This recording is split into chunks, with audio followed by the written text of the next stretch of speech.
सुहाग। श्वेता अपने सुहाग की सेज पर बैठी अपने पति का इंतज़ार कर रही थी। तभी रोहन वहाँ आया और कहा, ये सब नाटक बंद करो। मैं सानिया से प्यार करता हूँ। मेरे माता पिता ने मेरी शादी ज़बरदस्ती तुमसे करवा दिया है। मुझे तुम्हारे साथ संबंध बनाने में कोई दिलचस्पी नहीं है। तुम चाहो तो अपने मायके वापस लौट जाओ। मैं तुम्हें खर्चा देता रहूँगा, लेकिन मेरे सामने मेरी पत्नी। श्वेता अपने माता पिता की इकलौती लड़की थी। वह गोरे रंग की खूबसूरत लड़की थी। बहुत धूमधाम से शादी होने के बाद जब वह अपने ससुराल पहुंची, उसका बहुत स्वागत हुआ। उसकी सास उसे उसके कमरे में सुहाग की सेज पर लेकर गई। श्वेता के मन में किसी मूवी की सीन की तरह रोमांटिक ख्यालों में खोई हुई थी। वह खुद को एक हीरोइन और रोहन को हीरो के रूप में देख रही थी। अपने सुहाग की सेज पर बैठी श्वेता अपने पति के साथ अपने रोमांस के पलों के बारे में कल्पना कर रही थी। हर एक आवाज़ पर उसका दिल ज़ोरों से धड़कने लगता था। प्रेम के पलों की कल्पना में डूबी श्वेता दरवाज़ा खुलने की आवाज़ से उसके दिल की धड़कनें तेज हो गईं। सामने रोहन था। वह घूंघट के अंदर ही शर्मा कर सिकुड़ रही थी। तभी रोहन की बात सुनकर उसके सारे सपने चकनाचूर हो गए। रोहन ने कहा, ज़्यादा मेरे सामने ड्रामा करने की ज़रूरत नहीं है। आज शादी की पहली रात है। मैं तुम्हें सच्चाई बताना चाहता हूँ। तुम्हें किसी धोखे में नहीं रखना चाहता हूँ। मैं सानिया नाम की लड़की से प्यार करता हूँ। उसी से शादी करना चाहता था। लेकिन जब मैंने अपने मम्मी पापा से कहा कि मैं सानिया से शादी करना चाहता हूँ, तो वह लोग राज़ी नहीं हुए, क्योंकि सानिया दूसरे जाति की थी। मेरे मम्मी पापा ने कसम देकर तुमसे ज़बरदस्ती मेरी शादी करवा दिया। लेकिन एक बात याद रखना, मैं सानिया से प्यार करता था, करता हूँ और करता रहूँगा। मैं पूरी ज़िंदगी उसकी जगह तुम्हें प्यार नहीं दे सकता हूँ। इसलिए प्लीज़ मुझसे कोई उम्मीद मत रखना, और अगर तुम चाहो तो तुम अपने मायके जा सकती हो। मैं तुम्हें हर महीने खर्चा देता रहूँगा, लेकिन कभी मेरी पत्नी बनने की कोशिश मत करना। रोहन ने श्वेता का घूंघट तक नहीं उठाया था। उसके सारे अरमानों पर पानी फिर गया था। उसे समझ नहीं आ रहा था कि यह सब उसके साथ ही क्यों हो रहा है। मैंने किसी का क्या बिगाड़ा है जो भगवान मुझे इतनी बड़ी सज़ा दे रहे हैं। उसने रोहन से तो एक शब्द भी कुछ नहीं कहा, सिर्फ घूंघट के अंदर आंसू बहा रही थी। इतना कहकर रोहन दूसरे कमरे में सोने चला गया। श्वेता की तकलीफ़ शब्दों में बयां नहीं की जा सकती है। जिस दिन का हर लड़की बेसब्री से इंतज़ार करती है, वह दिन श्वेता के लिए अभिशाप बन गया। जागते हुए अपनी किस्मत को कोसते हुए श्वेता की रात बीत गई थी। अगले दिन उसने सोचा कि वह रोहन से साफ साफ बात कर लेगी। कहीं वह उसके साथ मजाक तो नहीं कर रहा है। आखिर कैसे कोई लड़का अपनी पत्नी की ज़िंदगी बर्बाद कर सकता है। लेकिन रोहन उसके पास आता ही नहीं था और वह नई नवेली दुल्हन तो उसके पास जा नहीं सकती थी। वह उदास रहने लगी। शादी के 4-5 दिन हो गए थे। श्वेता की सास से उसकी उदासी देखी नहीं गई। वह बोली, क्या हुआ बहू, तुम इतनी उदास क्यों रहती हो? कोई परेशानी है क्या? श्वेता सकुचाते हुए बोली, मम्मी जी, शादी के 5 दिन हो गए हैं, अभी तक रोहन मेरे करीब नहीं आए हैं।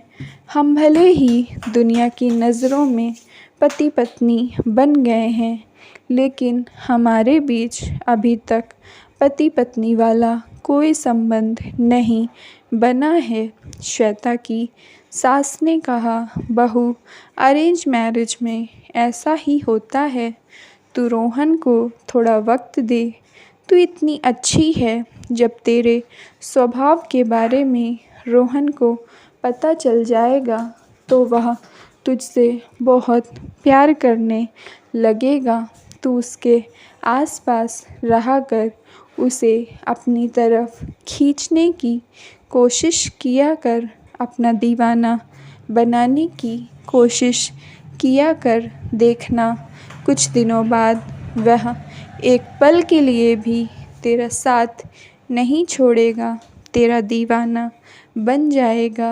अब श्वेता की हिम्मत नहीं हुई आगे कुछ भी कहने की। वह शांत हो गई। श्वेता एक सीधी सादी लड़की थी। उसने सोचा कि शायद धीरे धीरे सब ठीक हो जाएगा, मुझे पत्नी होने का दर्जा मिल जाएगा। 1 महीने हो गए थे। रोज़ रोज़ श्वेता तिल तिल मर रही थी, अंदर ही अंदर घुट रही थी। किसी से कुछ कह भी नहीं सकती थी। अपने पति के बेरुखी उसके बर्दाश्त के बाहर हो रही थी। आज श्वेता उदास सी मुँह लटकाए किचन में खाना बना रही थी। रोहन ऑफिस जा चुका था। श्वेता की सास ने उसे आवाज़ दिया, बहू, तेरे ससुर को चाय पीने का मन है, जल्दी से बना दे।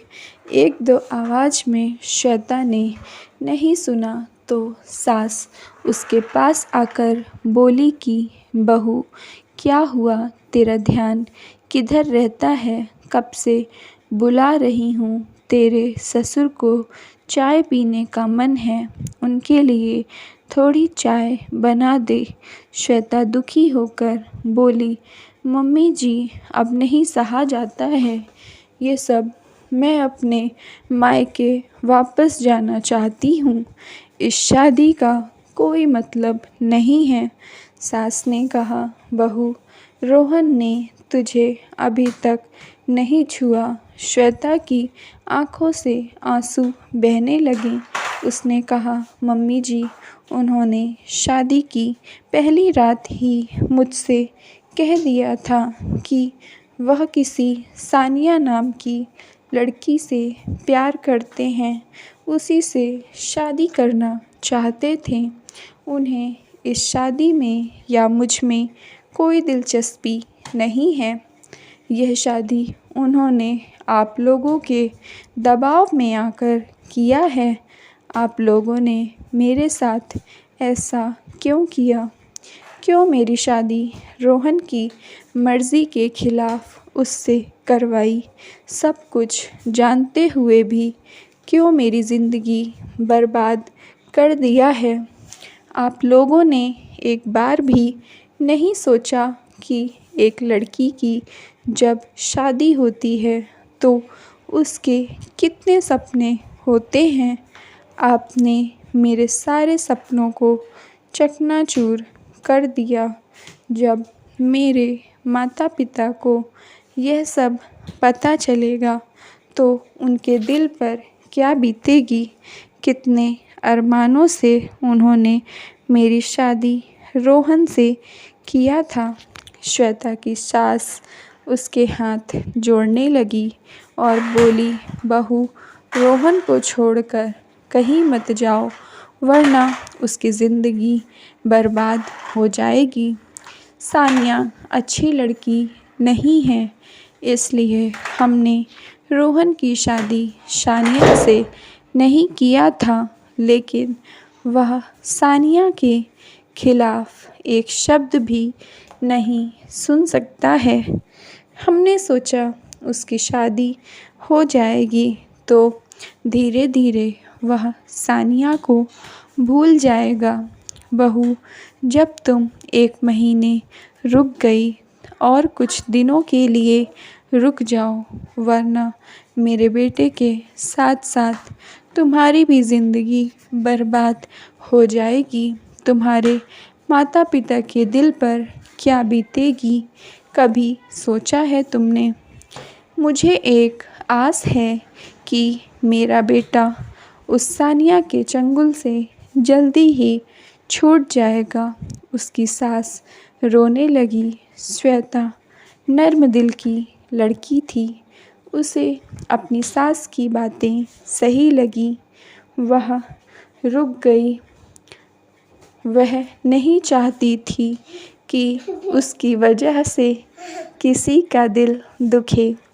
एक दिन श्वेता बाज़ार गई थी। वहाँ उसने देखा कि रोहन एक काली लड़की का हाथ पकड़े हुए जा रहा था। उसने रोहन का पीछा किया। वे दोनों एक कमरे में चले गए। श्वेता का मन हुआ कि अभी दरवाज़ा खटखटा दे, लेकिन उसने सोचा पहले सुनती हूँ अंदर हो क्या रहा है। उसने कान लगाया। उसे कुछ साफ सुनाई नहीं दे रहा था। आज उसने उस लड़की को देखा था जिसकी वजह से उसका पति उसे हाथ भी नहीं लगाता। श्वेता की कल्पना के अनुसार सानिया एक बहुत खूबसूरत और गोरी लड़की होगी, लेकिन सानिया तो उसके सामने कुछ भी नहीं थी। फिर भी मेरे पति मुझे आँख उठाकर देखते तक नहीं। आज वह खुद को दुनिया की सबसे बदसूरत औरत महसूस कर रही थी, क्योंकि उसकी खूबसूरती किसी काम की नहीं थी। जब वह अपने पति का दिल नहीं जीत सकी, सानिया जैसी लड़की के प्यार में उसका पति पागल है। उसने अपने मन में विचार किया कि आज वह रोहन को सानिया से मांग कर ही रहेगी। मेरे पति के प्यार में सिर्फ मेरा हक है। जो प्यार रोहन को मुझे देना चाहिए वह प्यार यहाँ लुटाया जा रहा है। उसने दरवाज़ा खुलवाया। काफ़ी देर बाद दरवाज़ा खुला। रोहन ने कहा, तुम यहाँ कैसे? श्वेता बोली, क्या आप मुझे पहचानते हैं? रोहन ने कहा, हाँ, तुम मेरी पत्नी हो।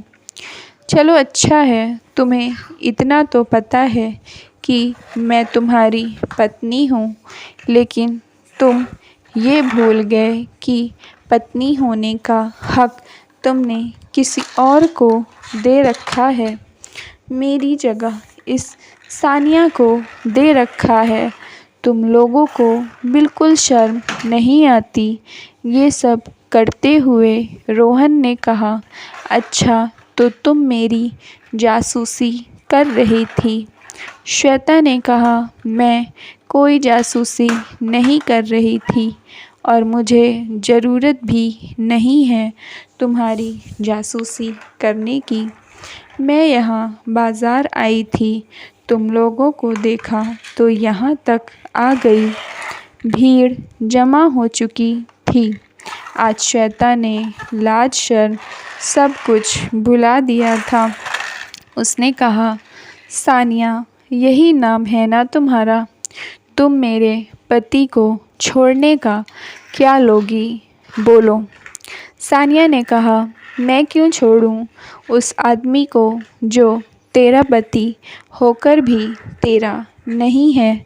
छोड़ना है तो तू छोड़ दे, और ये जो सुहाग की सोने की चूड़ियाँ तूने पहनी हैं ये भी उतार कर मुझे दे दे, क्योंकि जब तेरा सुहाग ही मेरा है तो इन चूड़ियों पर भी मेरा हक है। श्वेता ने रोहन की तरफ देखा। रोहन नीचे नज़रें झुकाए खड़ा था। श्वेता ने रोते रोते अपने सुहाग की चूड़ियाँ उतार कर रख दिया। सानिया ने उन चूड़ियों को उठा लिया। श्वेता रोते रोते घर चली गई। उसके पीछे पीछे रोहन भी चला गया। श्वेता ने जाकर सारी बात अपनी सास को बताया। रोहन भी सुन रहा था। रोहन को उसकी माँ ने बहुत भला बुरा कहा। एक औरत की सुहाग की चूड़ी तब उतरती है जब उसका पति मर जाता है। सानिया कितनी गिरी हुई लड़की है। उसने एक सुहागिन औरत से चूड़ी उतरवा लिया। रोहन ने कुछ सोचा और घर से चला गया। वह श्वेता की चूड़ियाँ लेने सोनिया के पास जा रहा था। जब वह उसके घर पहुंचा, उसके घर का दरवाज़ा खुला हुआ था। अंदर से 2-3 लोगों की आवाज़ें आ रही थीं। वह धीरे धीरे अंदर गया। देखा तो सानिया के साथ एक लड़का और एक लड़की बैठे हुए थे। सानिया ने श्वेता के कंगन निकाल कर उस लड़के के हाथ में रख दिया और कहा, देखा, रोहन की बीवी की सोने की चूड़ियाँ मैंने कितनी चालाकी से ले लिया। देखना, ऐसे ही रोहन की सारी जायदाद अपने नाम करवा लूँगी। फिर दूसरे शहर चलकर किसी नए लड़के को फंसाएंगे। दूसरी लड़की से पूछा, तूने जो लड़का फंसाया है उसकी जायदाद कब तेरी हो रही?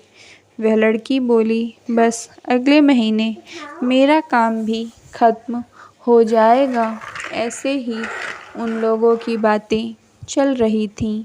रोहन ने उनकी पूरी वीडियो बना लिया। बाहर जाकर चुपचाप पुलिस को फ़ोन कर दिया। अपनी आँखों से सब कुछ देखने के बाद रोहन को विश्वास हो गया था कि वह कितने बड़े जाल में फंसा था। सानिया सिर्फ पैसों के लिए उसका इस्तेमाल कर रही थी। थोड़ी ही देर में पुलिस आ गई।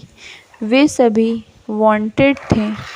दूसरे शहरों में इन लोगों के खिलाफ झूठ, धोखाधड़ी, लूट की कंप्लेन दर्ज थी। पुलिस ने उन लोगों को जेल भेज दिया। रोहन घर वापस आया तो देखा श्वेता अपना बैग लेकर मायके जा रही थी। रोहन तुरंत श्वेता के पास गया। उसकी आँखों में पश्चाताप के आंसू थे। उसने श्वेता के साथ जो कुछ भी किया उसके लिए माफ़ी मांगी। श्वेता कब से अपने पति के प्यार के लिए तरस रही थी। रोहन ने सानिया की सारी बात श्वेता और अपनी माँ को बताया। वह वीडियो भी दिखाया। उसने अपने हाथों से श्वेता की सुहाग की चूड़ियाँ उसे पहना दिया और कहा कि मुझे माफ़ करना मेरी गलतियों के लिए, लेकिन तुम में इतनी सहनशक्ति कहाँ से आ गई? अगर तुम्हारी जगह और कोई लड़की होती तो अब तक हम लोग कोर्ट कचहरी के चक्कर लगा रहे होते। मैंने तुम्हें बहुत सताया है। रोहन की माँ खुश थी, उसके बेटा की आंखें खुल गई थी। सही मायनों में अब वे लोग शादी की नई शुरुआत किए थे।